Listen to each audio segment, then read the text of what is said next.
Hello and welcome to the Audiophile. My name is Ian J. Cole. We are a monthly music and arts radio show focused on local, unsigned, obscure music from across the world. Welcome to the February 2025 edition. On this month's show we've got new albums from Somerset's Ramshackle and Daren T. Housse with his End of Days album out later this month. We have an excerpt from one of the short stories from An Endless Sky, which again will be out towards the end of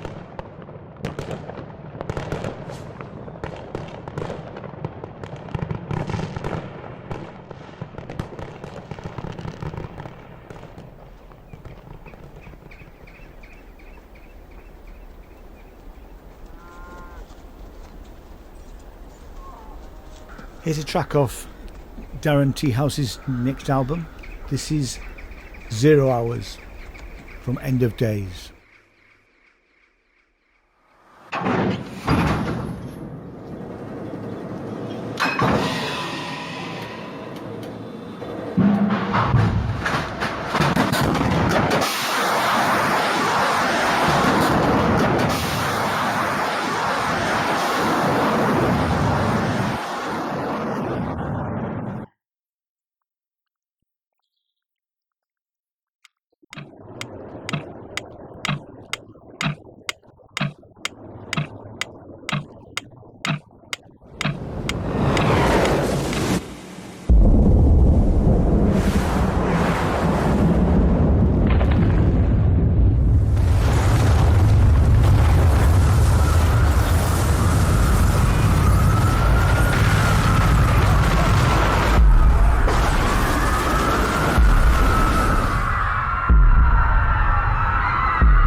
An air attack is approaching this country now.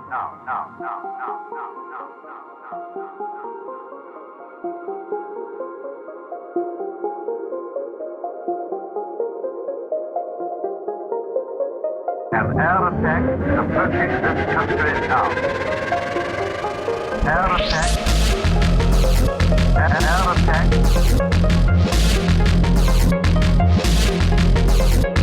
Air attack. An air attack.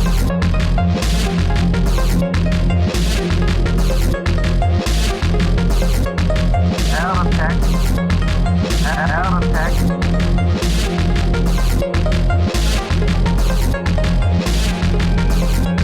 An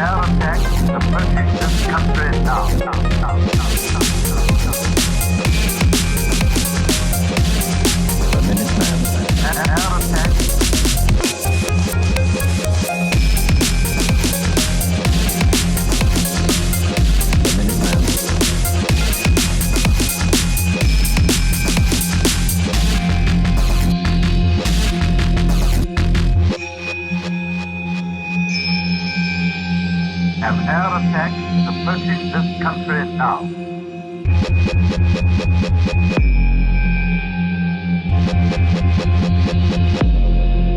The Minuteman.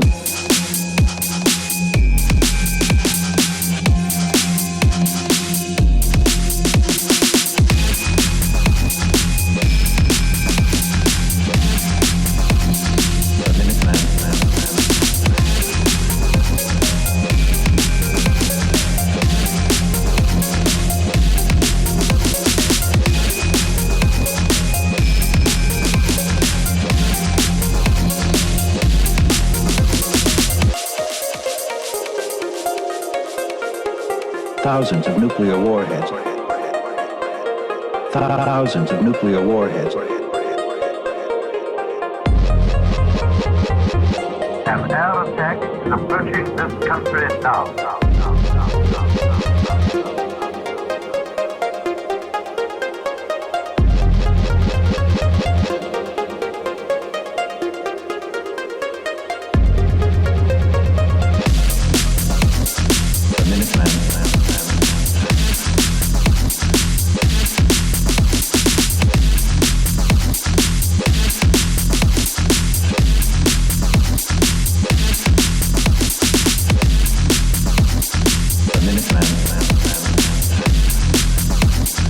Thousands of nuclear warheads.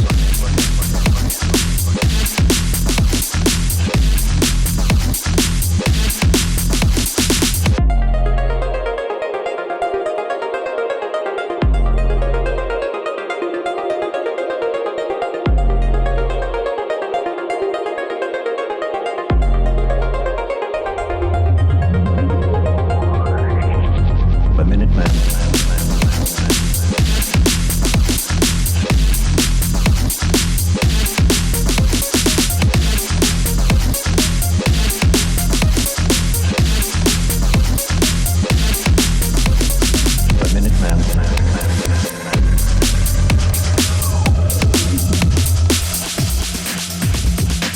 Thousands of nuclear warheads.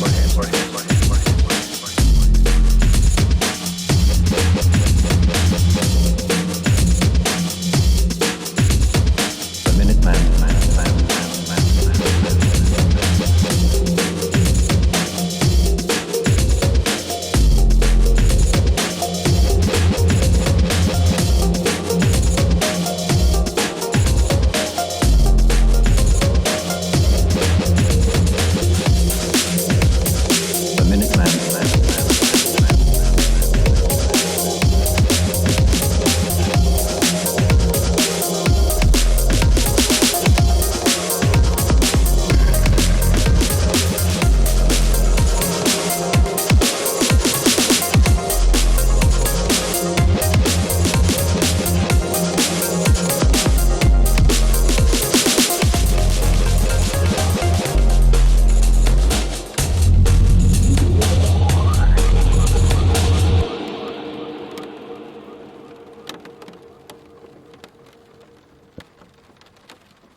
The Audiophile radio show is sponsored by Sinners Music Records.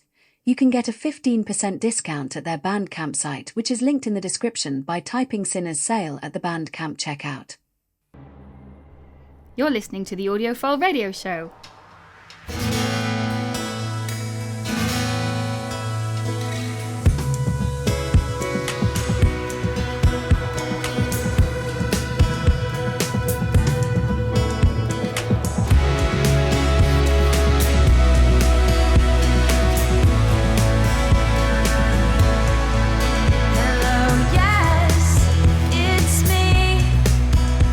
Starting again.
That was 2 tracks there from Somerset band Ramshackle.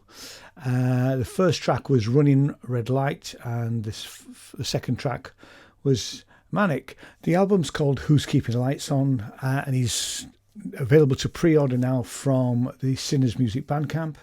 The album will be out on the 7th of February. And here is a new discovery for me. This is from about 4 years ago. This is a fantastic duo. This is Exotic Sin with On and On.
Audiophile, the arts music show for the masses.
That's of 1000 Faces there with a track from their album Astronomica, and that was Below the Brine. And here is the wonderful Merry Hell with When We Meet Again.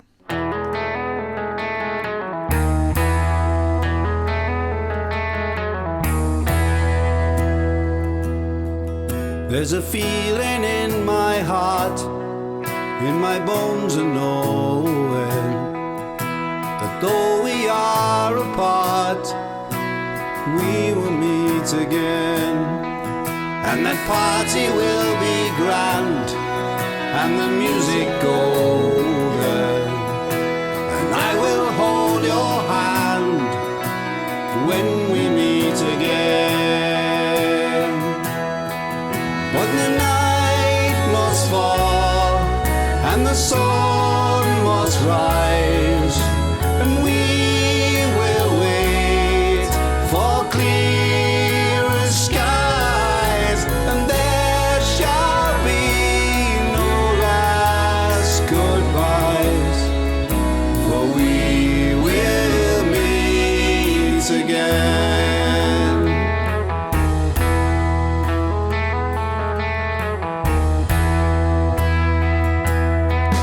There's a strength within your smile, and the hope is rising.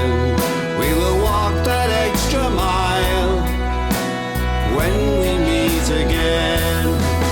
And our friends will all come round where the band is playing, and I'll join you in the crowd when we meet again. But the night must fall, and the sun must rise, and we will wait for clearer skies, and there shall be no last goodbyes, for we will meet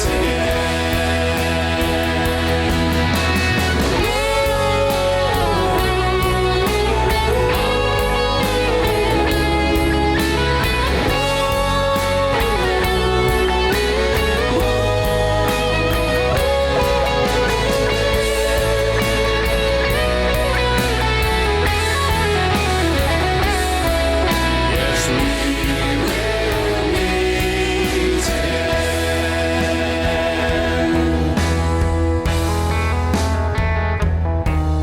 Well, I've had my share of fear, and you've had your share of pain, but there'll be fire within our hearts when we meet again. As the flowers wake and bloom, resurrected by the rain, we'll be together soon when we meet again.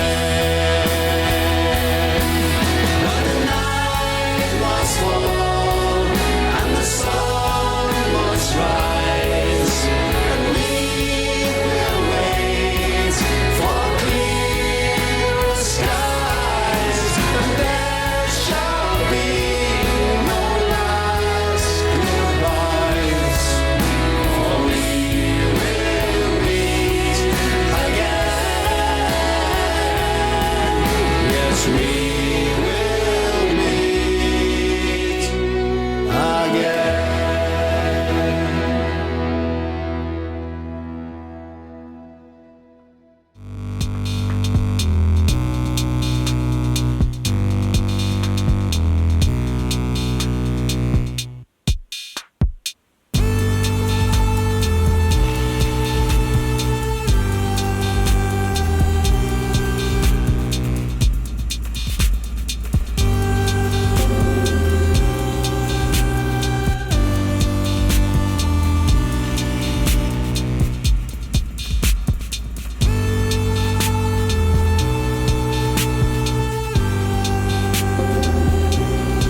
That's a live recording there by yours truly from back in November 2024 when I went to play an EMOM in York. That was a track called A Welcome Return. And before that we had a track by Acef Stipe, which was the Baroness Lillian. On the 21st of February, Sinners Music are putting out an album of short stories. It's 5 short stories. They're called An Endless Sky.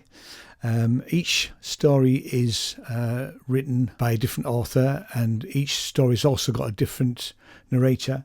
And this, we're going to now have a listen to one of those short stories. It's about 20 minutes, so we'll see at the other end. So this is We Are the Diseased, written by Gareth E. Rees and narrated by Daniel Wilmot.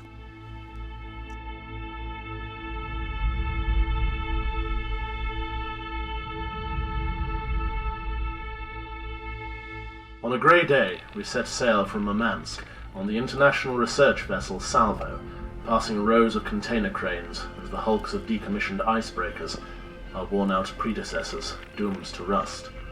We numbered 75 Coast Guard crew and 43 scientists. For most on board, it was just another job, and we entered the barren sea on course for the Arctic Ocean with no great trepidation about what lay ahead, no sense of approaching disaster. Not of the unexpected kind, anyway. For we lived daily inside the slow catastrophe of the great warming. Dead reefs, mass extinctions, and rising seas, flooded cities, wars over resources. You couldn't escape it.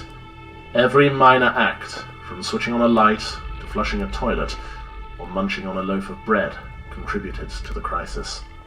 Our very existence spelled the end of ourselves, so the notion that something might lie ahead on this voyage, which was worse and more terrifying, did not enter my mind, even though my role on the ship was to look out for imminent dangers.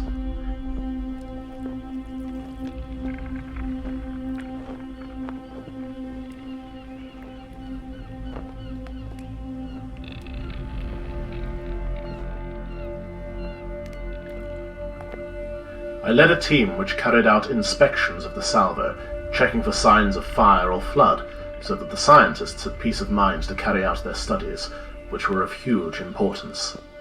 The ice caps were shrinking.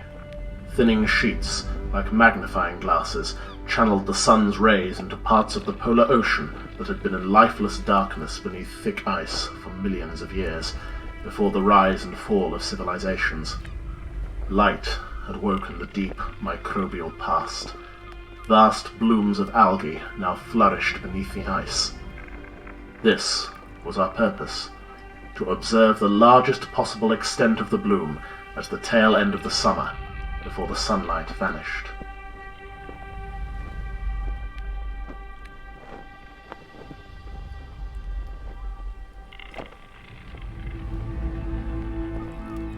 As with any voyage, we braced for violent, unpredictable weather. Savage storms, freak waves, big freezes could grip the pole at any time. Despite its thinning, the ice was not to be underestimated. Rather, instability made it more dangerous. It could close in fast, entomb ships on gargantuan floes, powerless like wildebeest in a tar pit. Many sailors became spooked. We'd heard recent reports from freighter ships of disturbances beneath the Aurora Borealis, geysers of light bursting from the ice, screams in the ether, incomprehensible voices, and impossible creatures glimpsed momentarily through blizzards, larger than the extinct walrus and polar bear. Of course, we were a scientific mission and didn't believe this literally, but we were well travelled on this ocean and understood their hysteria. The planet was in awful transformation, its northern ice cap an expression of its death frenzy, flinging out wild magnetic tentacles as it dissolved into water. This was why we were heading there on the salvo, to find out what was really going on.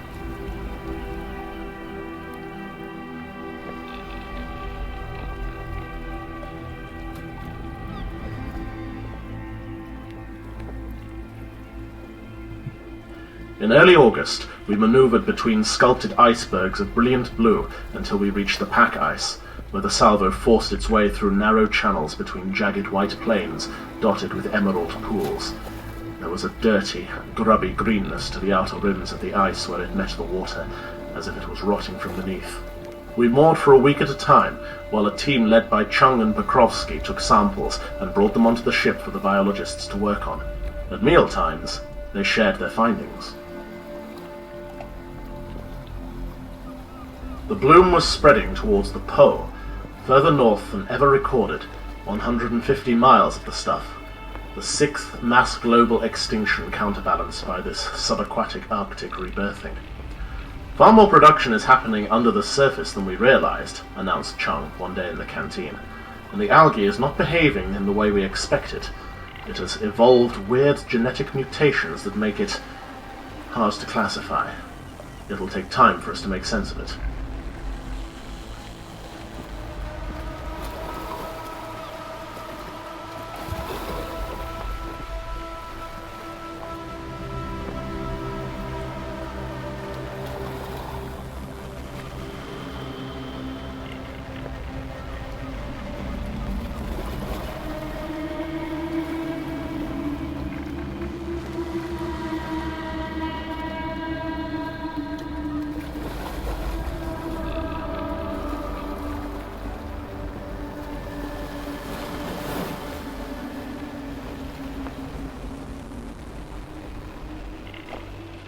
On afternoons off, crew members played football in Arctic gear on snow-dusted ice and returned with white eyebrows. My cabin mate Svensson was always urging me to play, but I preferred to take in views of the constantly mutating icescape, draw sketches in my notebook, and idle with my daydreams. This was why I had taken on this job, to leave the city and experience the world, to have space to think and breathe. I was enthralled to the possibilities of the moment, the beauty of the now. Gazing as the crystal vista beneath the endless sky, I could forget about droughts and forest fires, riots and famines, nuclear bomb tests and epidemics caused by empowered superimmune microbes, which had killed my parents among the millions, encouraging my attempts to escape from it all through a job on a research vessel. Missions like ours, and those in the depths of the Marianas Trench, were in part to find new antibiotics and genetic solutions in the bodies of undiscovered life forms. Science was a desperate affair these days. I felt sorry for the experts on board, clutching at straws, but this was paid work, and it was good to be out in the Earth's last clean air.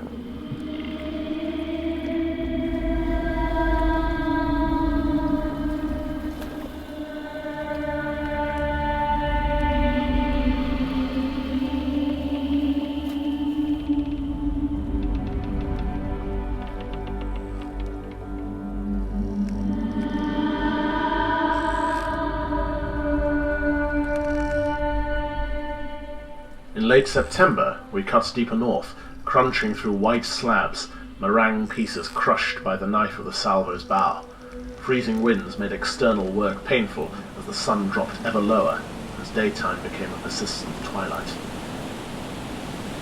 Days before we were due to turn back for port, we received a distress signal from the American container ship Witness, which had become trapped in pack ice.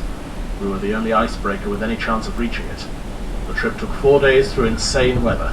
The storm blackened the stars and trembled the masts. Strange, phosphorescent green light shimmered around the hull of the salvo as it bucked and heaved. The problem with the satellite communication forced us to broadcast on crackly old radio frequencies. Messages from the Witness grew garbled, fuzzy, and died out completely. Eventually, thick blizzard revealed an enormous dark shape like a tilted tower block. It was the Witness. We pushed through to get as close as we could. There were no lights, no sign of life. For all it appeared, the ship was abandoned decades ago. A brief lull in the storm the following morning allowed Davidkin to take a rescue team across the ice, bowed into the wind, calling urgently through a loudhailer. Hours later, they returned, pale and shaken.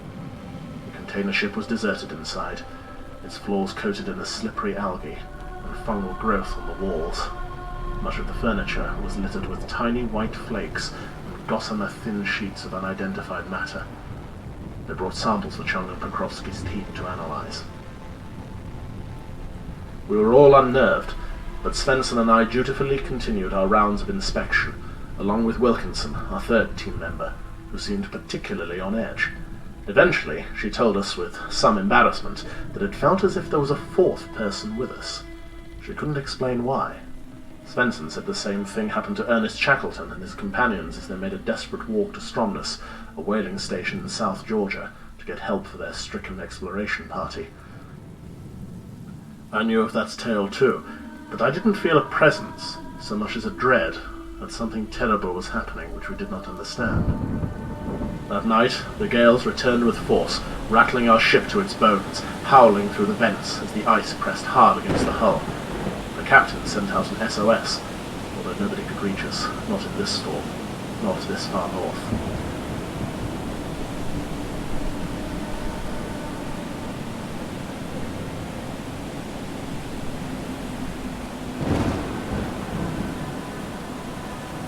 On the third day, our ship lost all communication with the outside world.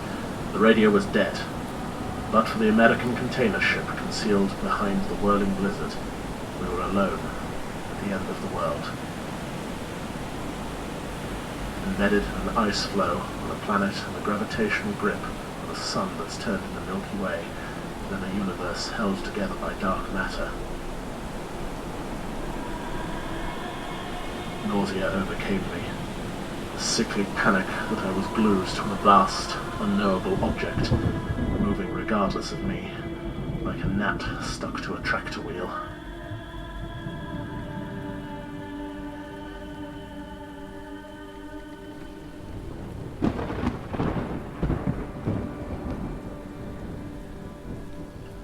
I played some poker with Svensson and Wilkinson in the recreation room, but we couldn't relax.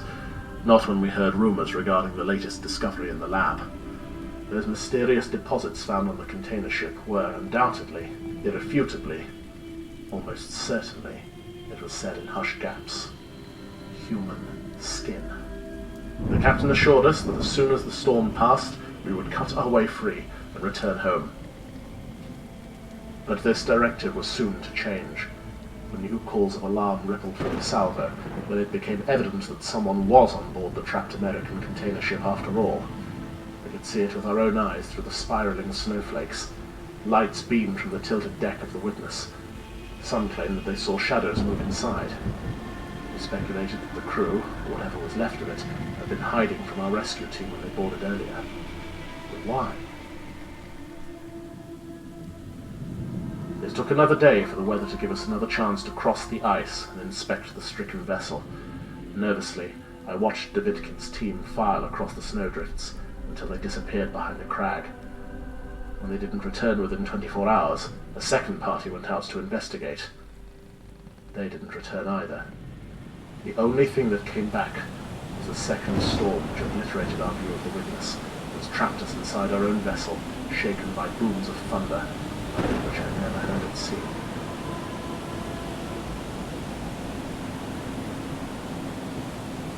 The captain held an emergency briefing with our highest-ranking officers, while the rest of us tried to carry on our work. The panic had turned the mood. At dinner, the usually level-headed Pokrovsky, leader of the biological analysis team, unleashed an extraordinary outburst in the canteen. He clawed at his own cheeks and neck, shrieking something about it getting under his skin. When Chung tried to calm him down, he flung himself upon her, biting and scratching. It took 3 crew members to drag him off her and confine him to his cabin. As an emergency measure, it was decided that the scientists should relax for the night. Down tools, read in bed, watch some movies. In the morning, the captain would announce a plan. In the meantime, my team would continue our rounds as usual, ensuring the ship was safe.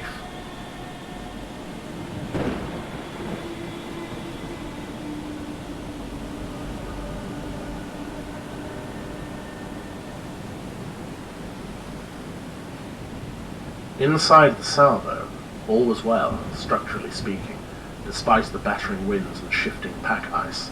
Svensson, Wilkinson and I found nothing amiss.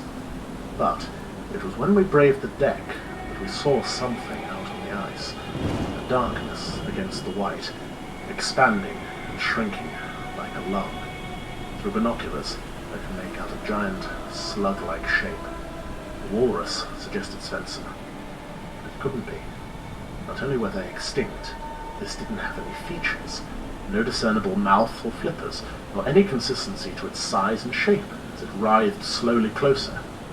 I assigned a night watchman to keep track in case it tried to breach the hull, but he told us the next morning that the beast had seemingly plunged directly down into the ice. That was impossible, but we could see in the murky daylight that it had gone, leaving only a long, meandering red strip marking its movement. Blood, we thought. Perhaps it was a walrus after all, wounded by our bow. Wilkinson and I braved the gale to go onto the ice to check.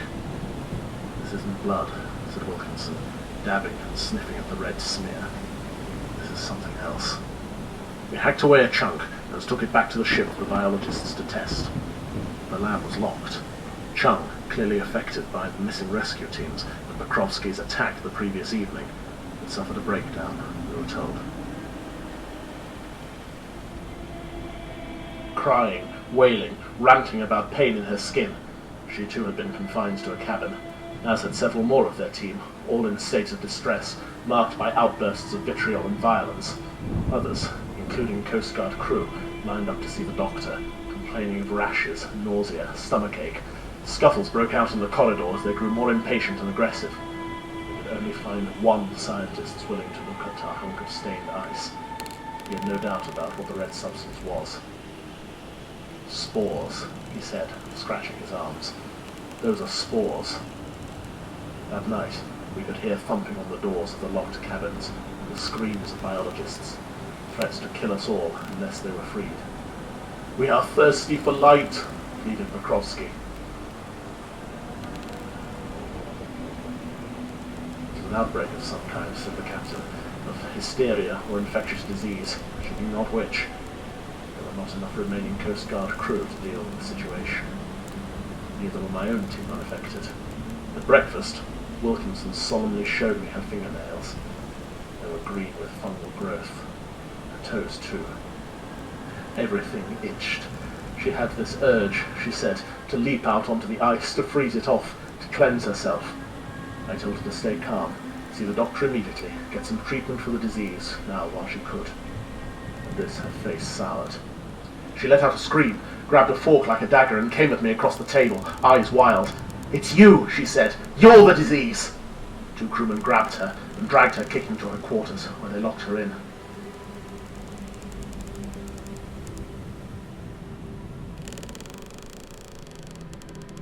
As soon as the storm abated, the captain promised me we'd leave this place. But what place was this? A block of ice on a body of water, on a globe in empty space. What were we leaving? Where were we escaping to?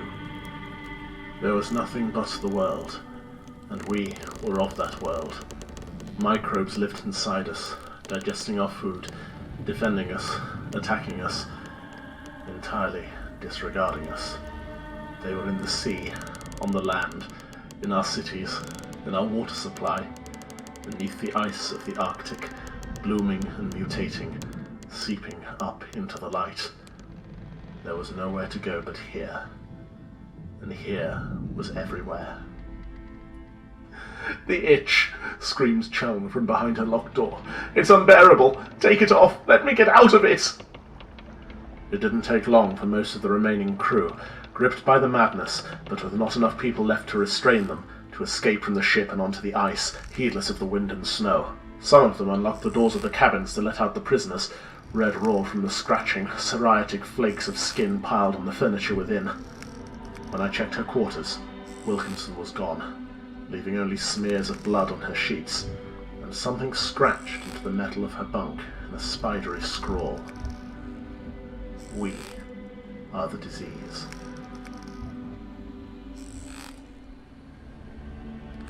Armed with a steak knife from the kitchens, I made my way through the ship in search of her, hiding from the occasional crew member as they hurtled past in the grip of their mania, half-dressed or even naked.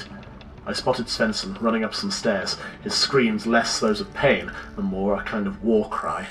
I called his name, and he turned briefly, eyes wild and confused. Then he sprang from view. I followed Svensson up to the deck, but there was no sign of him.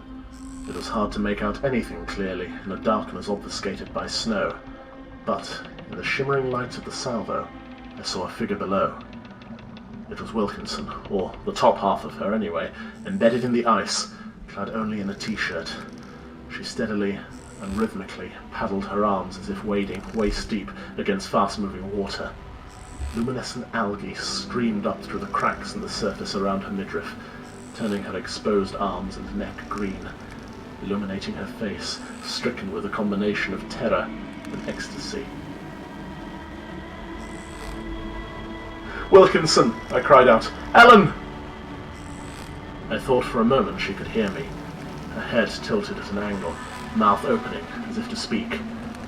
And out poured a column of black, viscous matter. It kept coming and coming, thickening into a black coil around her torso, expanding and contracting. Breathing. I staggered back with a cry. Behind me there was a loud click as the door opened and the captain emerged, uniform in shreds, shocked momentarily by the blast of wind, looking frantically around her as if for an escape. I raised my quivering knife in defense, and she came screaming at me in a fury, then flipped right over the edge. I didn't peer down to see what happened to her, but other figures on deck were moving erratically in my direction, barking nonsensical gibberish. I lost my nerve and I fled.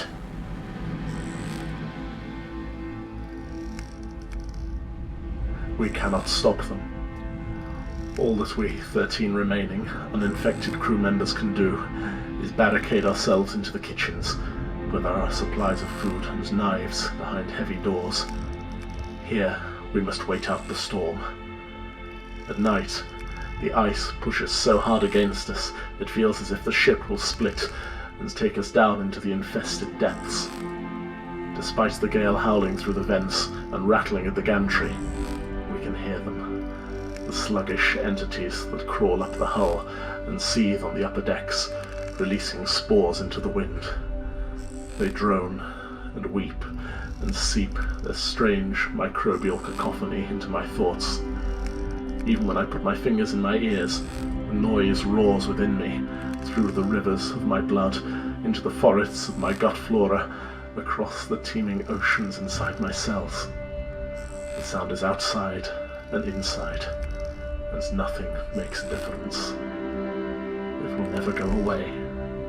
It feels like there is a coating of slime on my skin. I cannot see it, but I know it is there.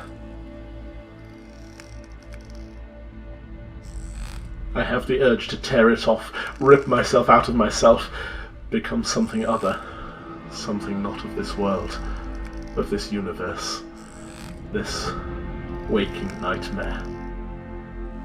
But I don't tell the others. If they find out, they may kill me, or eject me from the ship. As a last resort, I have taken to scribing this private journal of events, which, I suspect, will be the only evidence left on board the Salvo of what has occurred. A written legacy left to whatever remains of humanity, for as long as it lasts.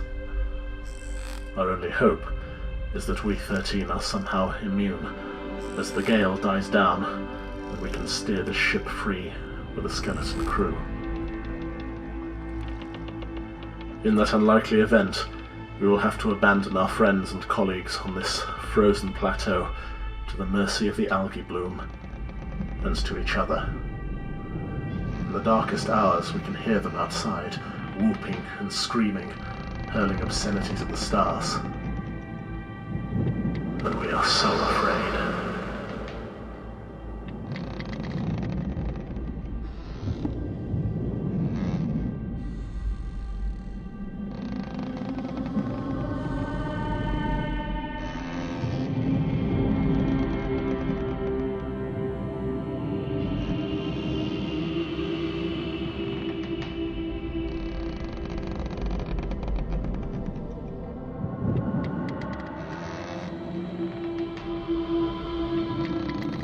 We Are the Disease was written by Gareth E. Rees. The narrator was Daniel Wilmot.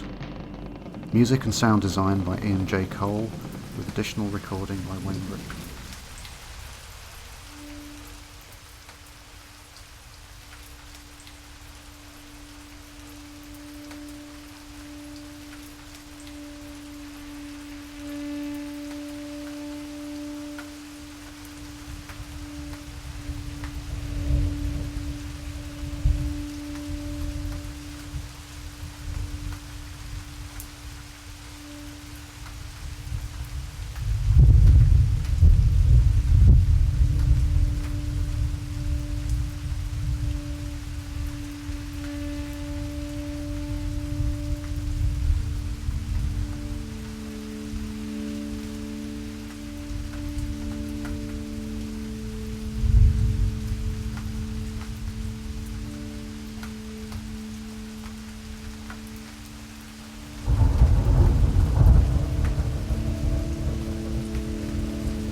The Audiophile radio show is sponsored by Sinners Music Records.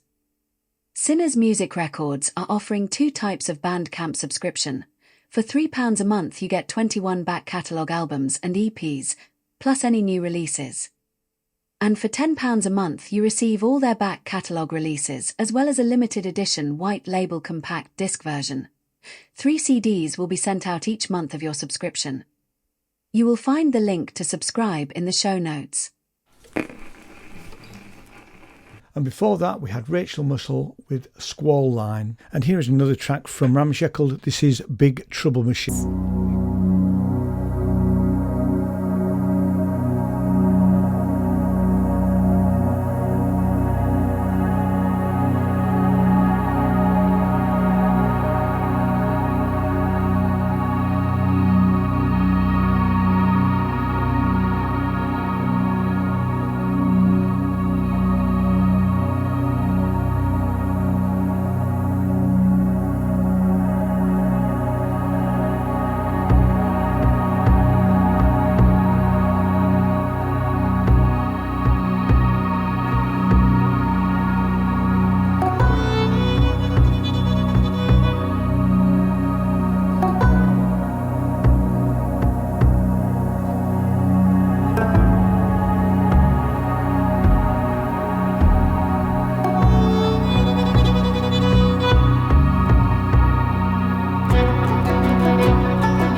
I see.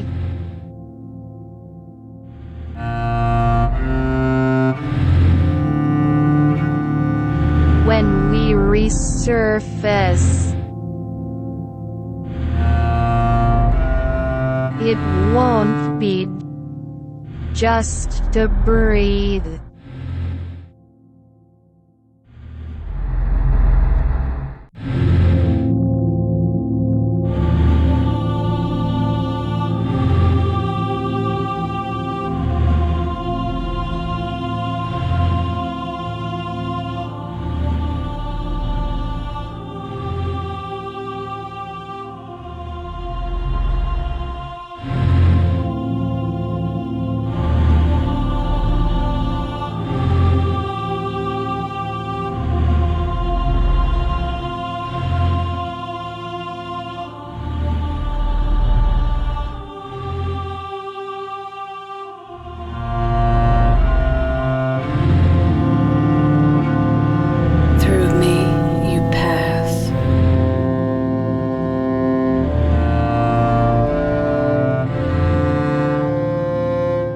Through you, I see.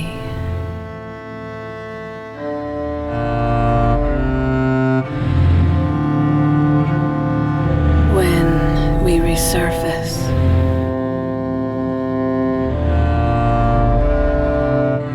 it won't be just to breathe.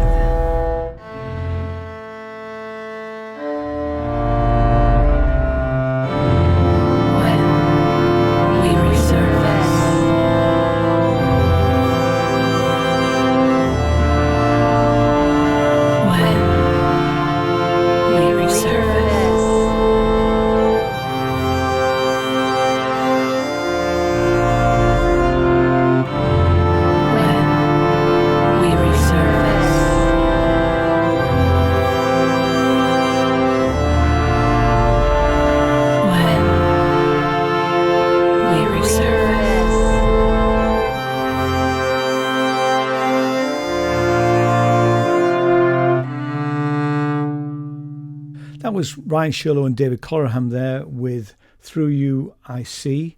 And here is Brooklyn band Leya, Leya, with their track Intipe, which is INTP.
couple of tracks there from Mo's latest album. We had Shine, followed by Discovery. And here is American artist Synth Addict with Cozy.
That was Synthetic there with Cozy, and we're down to the last track for this Audiophile Radio Show. I hope you've enjoyed the last 2 hours of music, and we're going to finish with an extended mix of Ranzi's album Gates, which was put out back end of 2023.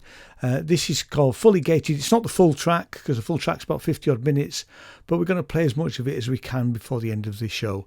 So thanks so much for listening, and we'll see you next month. Cheers now. Bye-bye. Good afternoon, ladies and gentlemen. This is a boarding call for passengers travelling on Flight 1337 to Freedom. Would passengers please now board at Gate 1? Gate 1.